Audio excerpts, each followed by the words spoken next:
Today on the TMZ Podcast. Hello and welcome to the TMZ Podcast. I'm Charlie Cotton, and joining me today is TMZ Podcast producer, Wyld. Hello. What up, y'all? How are you, man? I'm good. I was just here yesterday on TMZ Verified, which drops today, by the way. So, TMZ Verified, the podcast. And you're back in and the I'm chair. back for TMZ, the By TMZ podcast. By popular demand. Oh, yes. Have you had the company breakfast so far I have today? had the company breakfast. You have? Yes. I feel like that's kind of a test. Like if you, I know Branson didn't have the company breakfast yet because we were working on the podcast. It was kind of a test to see, are you professional or not? You went for the pancake. I'm going to choose the breakfast all the time. I'm always picking free food. Let me let y'all know now. Was it all right? It was good. What? Was it good? It was good. Okay. It was free. Anything that's free is good enough. Okay, Look, there we go. Shout out to our bosses for buying it. Right? We always complain. Okay. We are going to talk about 50 Cent. He is the king of trolls, and I kind of love it. Same. We'll talk about hot new couples alert. 2 new couples, but I think are really interesting matches. But to begin with, the 2 biggest celebrities in the world still have beef. Crazy. Taylor Swift and Kim Kardashian. Now, this goes back all the way to that song Famous that Kanye did. So that was 2016? That was 2016. And you'll remember there was that infamous line, I feel like me and Taylor might still have sex. Why? I made that bitch famous. Okay, that was good. I've been working on that. I got flow. So Taylor was really upset about that lyric at the time. And you'll remember that there was a back and forth between her and Kanye and Kim. And Kanye and Kim were claiming, no, we called you. We told you about that lyric and you were okay with it. And Taylor was like, nah. Because remember, the lyric came out and the specific part was, I made that bitch famous. And Taylor Swift was immediately like, hold the hell up. I didn't agree to that. And then Kim's people and Kanye's team, they were like, no. We got this approved by Taylor. And then they put out a video. They put out a video. Let's play some of that sound now. All my Southside that know me best, I feel like me and Taylor might still have sex. So that's what Taylor agreed to, but she didn't agree to I made that bitch famous. Particularly that bitch. She doesn't care about him saying he made her famous so much as, maybe she does. Right, but it's also that bitch. And it was a hard B, too. Like, sometimes you like B, but this was like a buh. Yes, exactly. So she was really upset about it at the time. She posted, about it, saying this really upsets me. Kim Kardashian, who was the one that posted the video in the first place, never apologized. And it's still got Taylor in her feels. I don't think Kim should apologize for this. Oh, really? No! You do? I think too much. Like the statute of limitations has run out. It's over. Like, it's one of those things where it's like, girl, it's been like 6 years. Get over it. Taylor has won, I feel like, in this situation. Kanye's career is a little shaky, but he's still Kanye West. Kim Kardashian will probably always be the biggest reality star in the world, but Taylor Swift is the biggest entertainer. She won just by keeping on doing her, not getting distracted by it. And I feel like, honestly, sometimes Taylor Swift sets herself up for people to be like, oh, I'm over it. Because, like, Taylor, what else do you need? Move on, like, sort of thing. move on. It's But I feel like that was kind of the start of it, and they've never really buried the hatchet. Neither of them has tried. No. Like Kim Kardashian, I feel like she made a spectacle of going to Beyonce's SoFi Los Angeles show, and she didn't go to any of the nights of Taylor's. Which I think is a little weird, because I imagine that Kim's kids are like Taylor Swift fans, because all kids are Taylor Swift fans. Right. Like, how do you miss the biggest show in LA? So I don't think it's all just been Taylor harboring a grudge and resentment. I think Kim also has not been playing ball. And it's just interesting. The 2 biggest sort of definitely female celebrities, maybe celebrities in general, still have like an unspoken beef, because it's not like they're coming at each other, recently. So what do you think they should do, though? Do you think Kim owes her an apology or Kanye owes her an apology? Or both? Well, I don't think either of those apologies are forthcoming. Right. I mean, Kanye might apologize sometime just as a bit. I could see him doing it as an attention grab. I apologize to that bitch. Yeah. Like, it'll be something messed up. That would be kind of funny, actually, and very Kanye. I just feel like these two, once money, once they can earn some money out of being friends again, I think they would. Yeah. Like, I think Beyonce and Taylor are now friends because they can earn some money out of promoting each other's movies. Without a doubt. I feel like when Kim and Taylor, think of a business venture somehow that they need each other, the two biggest women, like, I feel like they might become friends then. But before then, I mean, I just don't think they need to. There's no reason to. Taylor Swift she's having a big week though. So I don't think she needs to kind of like drop these little tidbits being like, remember this person did this screwed up thing to me? Like, girl, we love you already. Right. I mean, yeah, it all came out in that Time Person of the Year interview. All of this got drug up. Yeah. And you know what else is having a big week? Ooh. The word bitch. Oh. Did you see like LeBron James and he had that beef with the coach on the Omi Udoko? Yes, Yep, exactly. Over the word bitch. Over the word bitch. Yeah, because he was saying you use that word too loosely. We shouldn't use that word anymore. Should we call it the B word from now on? Is that term like? I don't know. I use it a lot, honestly. You do? Do you? I don't think so. I don't think so. I'm trying to think of who I would call a bitch. I would only call like a guy a bitch. Yeah, same. Like I call my friends bitches. Like. But is that sort of like, are we got to a woke place now that we're sort of like, oh, that's mean to like girls or female dogs specifically? Female dogs are pissed at us. Yeah. Word. I'm shaking my paw in the air. Yeah. Yeah. I don't know. I'm a pretty insensitive person though, so I'd be saying things that are a little spicy. Nice. That's why we got you on the pod, actually. Also, Taylor was out at Emma Stone's Poor Things movie premiere. This is just another Taylor supporting her BFFs. Yeah, and she went with the president of Searchlight Pictures, this guy named David Greenbaum, and she is having a directorial debut coming up with Searchlight Pictures. So she's got a movie coming out, Taylor, which she like sort of wrote and directed. And so it's interesting she's showing up with this Searchlight guy. She's got a movie coming out on Searchlight. She's just going to touch every facet of our lives, I like this, though. We're going to be using, like, Taylor Swift toasters. We're going to be, like, watching... No. It's just, like, now she's got a movie where she's like, a scripted... Yeah. The one thing she hasn't done, has she done, like, a Taylor Swift clothing line? I don't think she's that fashionable. No, I like that take. I don't either. All right, well, let's move on if I say something else.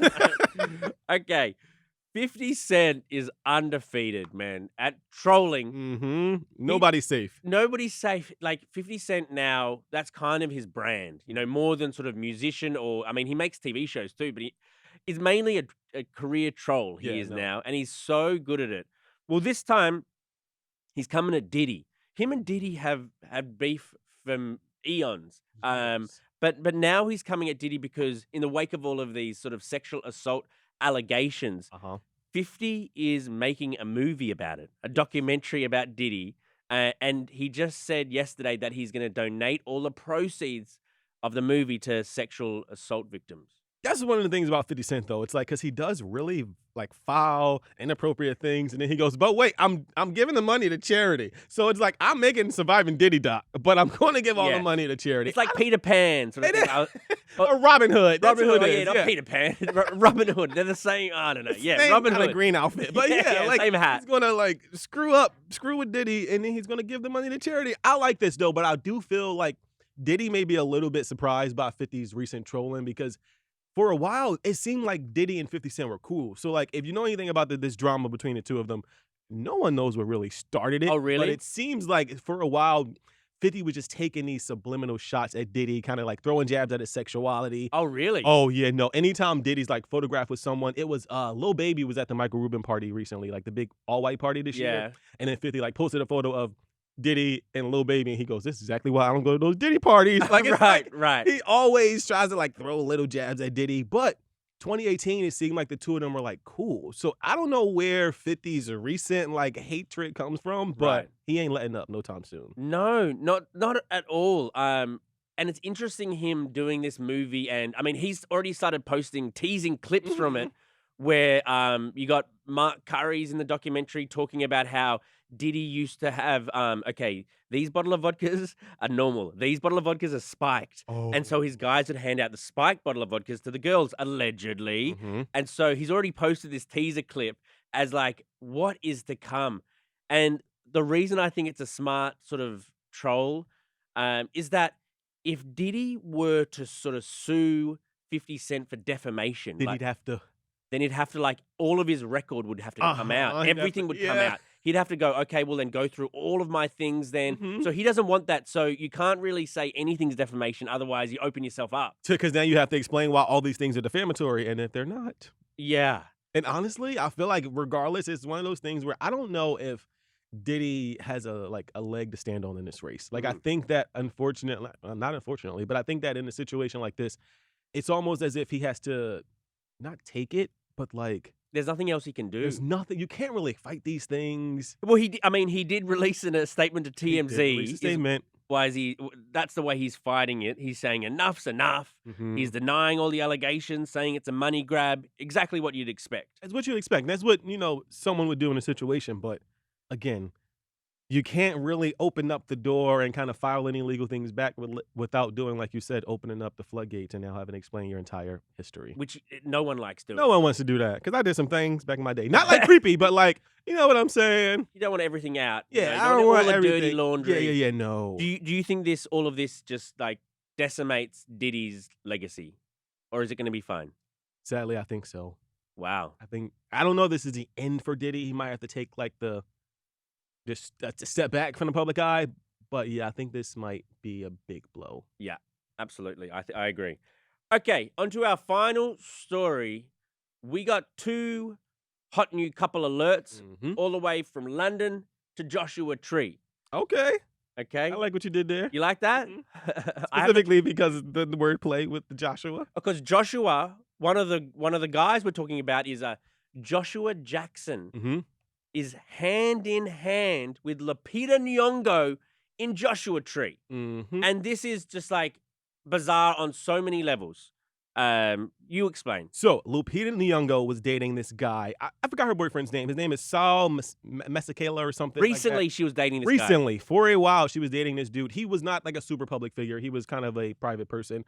Joshua, for his part, was dating the actress Jodie Turner-Smith, who's like a pretty popular actress.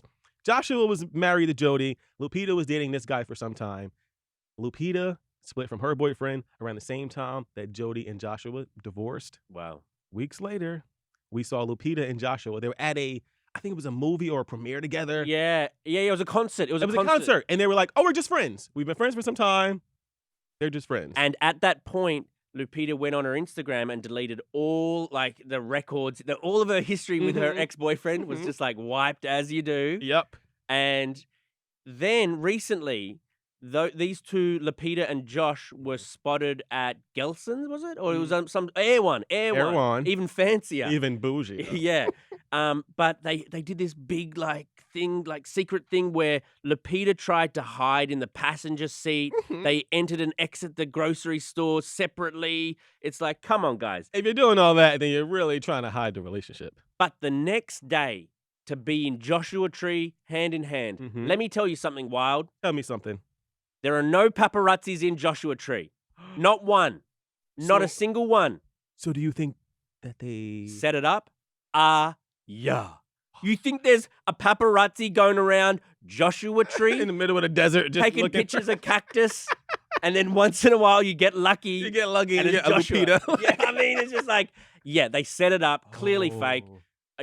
Allegedly, this is my opinion, but, I do this for a living, and my friends, they have video of them, like, walking arm in arm. And it's, like, really good angle photos. It's a great angle, and also, you know how, like, you can walk normally, but then if you're on camera, it's kind of hard to, like, how do I walk? Their walking gives me, how do I walk by? Make sure that, like, you can see the full body, and, it was a thing. So how do I ask this? Joshua Jackson obviously has a type. A type? Yeah, I mean... You mean, like, the women he dates? Yeah. They both got short hair. You mean like black? Jodie Turner-Smith was black for people that didn't know. Yeah, no, I think he down with the brown. He big time. You know what they say, once you go black, you don't go back. But I think some people do go back. But he ain't go back. He stays. He's staying. Good for him, man. I was about to say something really messed up. He went like blackly black. You know what I'm saying? Like, I mean, I don't know. I can say that. Yeah, no. Like Lupita's like a strong, independent black woman. Like she's not like a raised in the suburbs somewhere. No, both her parents are Kenyan, and both Jodie's parents are Jamaican. Yeah, no, I love it though. Like, Yeah, he it's likes great. black women. That's great. Shout out to Joshua Jackson. For real. He's now my new favorite celebrity. Also, Morgan Wallen was spotted out in London at this place that every celebrity goes, the Chiltern Firehouse. He was spotted out with Josie Canseco. This is kind of surprising though. This surprises you? Yes. Tell me why. Because Morgan Wallen is like a star. You know what I'm saying? Like, yeah. One of the biggest names in country music. Josie Canseco, I mean, she's a super popular influencer, but it almost seems like she's a babe. Wow. She is fine. Like, she's fine as fine. She is fine. No, she's hot. But like, it seemed a little like how'd they meet? I doubt that Josie Canseco was at like the CMTs. Like, where? I think beautiful girls are allowed in any door. You know what I mean? I'm sure they would have been at some VIP party, some celebrity friends party, and like Josie Canseco is not the sort of person you turn around. No, you know what I no. mean? Like, yeah, she's not sort of like an A grade or sort of in movies. Really, Yeah, no. She's kind of just an Instagram hot girl, but she does that well. Do you think he slid in her DMs? I wouldn't be surprised. Do white dudes do that? The white dudes slide in people's DMs? I don't know. Is that a different race thing? No, I didn't know if y'all like had, like those type of boundaries. Like, oh, I don't. No, absolutely. White people love sliding DMs. What? Yes, absolutely. Like, hey, big head. Oh, big head? No, that's a you thing. We don't say big head. What do you say when you slide into DMs? Probably cutie. Nah, cutie's too lame. Sup. I go sup. Question mark. Oh, yeah. Actually, I'm married, so this is all hypothetical. But yeah, so they were spotted out. We don't know if they're officially dating or what was going on, but apparently they left in the same SUV. Josie used to be with Logan Paul. I know. And Brody Jenner. She likes. Okay. What is that face? No, I was gonna say maybe she has a type, but then I thought about it and I go, Morgan Wallen isn't really the same person. No, Morgan. Like, if you see these two side by side, and if neither was famous, you'd be like, why? What is she doing with him? Morgan Wallen, perfectly good looking dude. Good looking dude, makes really good music, but like Josie Canseco. I know. Absolutely. What's your type, Wyld? No, I'm just kidding. I'm just kidding. I'm just kidding. Anything? No, I'm joking. I have standards, people. Anything. All right, I'm going to go get some breakfast. All right, well, we'll see you guys here. Tomorrow? Yeah, tomorrow, but I won't see them here. You'll see them. Okay, I'll see you here tomorrow. Wyld will be, off there. Behind the camera, holding a laptop, something like that. Okay, well. Okay, thank you, Wyld. Thank you, Charlie. And I'll see you here tomorrow. Goodbye.